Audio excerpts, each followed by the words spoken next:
I just want to touch on real quick reasons why people won't get big dog lines of credit.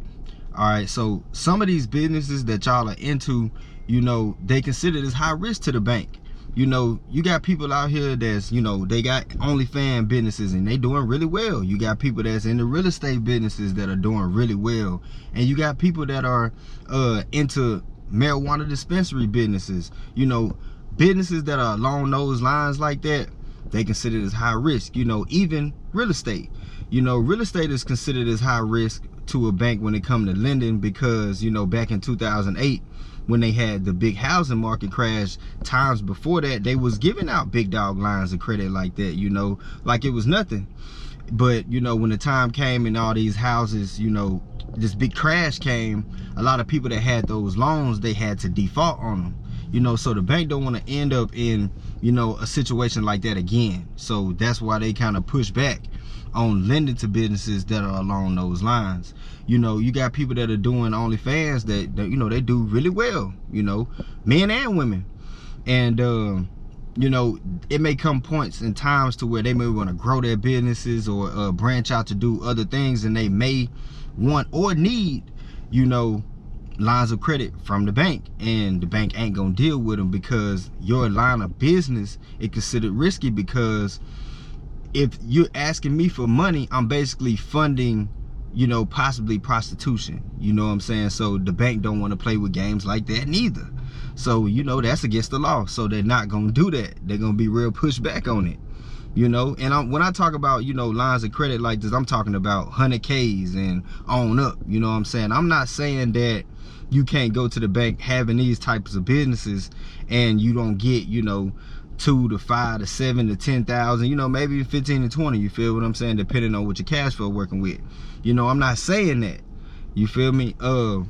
Businesses like marijuana businesses, dispensaries, and things along those lines. That's why I tell people that are trying to get into something like that, go get you a little simple smoke shop and just sell the accessories, because I look at it being more easier, more lucrative, and it's just more safe, and you ain't got to go through all these different loopholes just to get in the business and get started. You know what I'm saying? Because you got to have a big bag up front, going into something like that.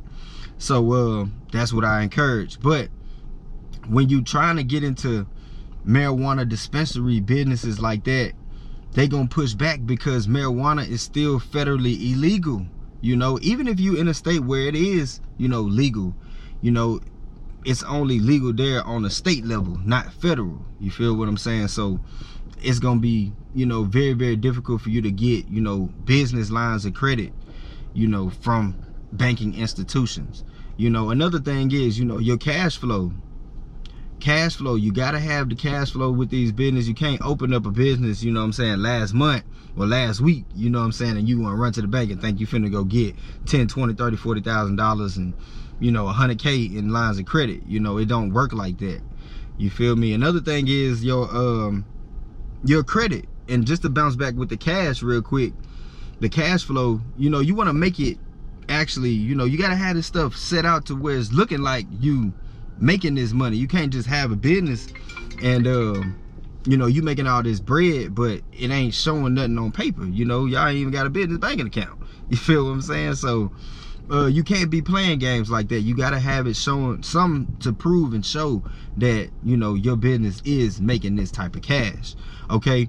Another thing is y'all credit, your personal credit. When it comes to getting business credit, y'all, you can go and get all these different net 30s and go to Uline and Grazier and all these different little places, and even businesses that'll let you do get business credit card accounts and let you get stuff on consignment and stuff like that.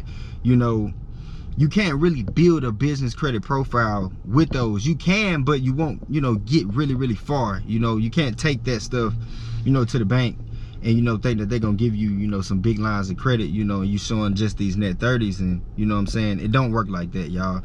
So I tell people, you can use those to get you some funding, to get started, at least starting and get you some things that you need for your business. But as far as building up your business credit profile for real, it ain't gonna work that way. you're gonna need to have your business, not your business credit, but your personal credit.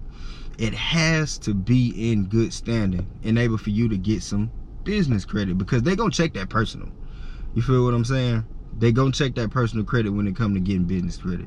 They do it every time. It ain't no banking institution in America that is not gonna check your personal credit before giving you lines of business credit. That's real talk.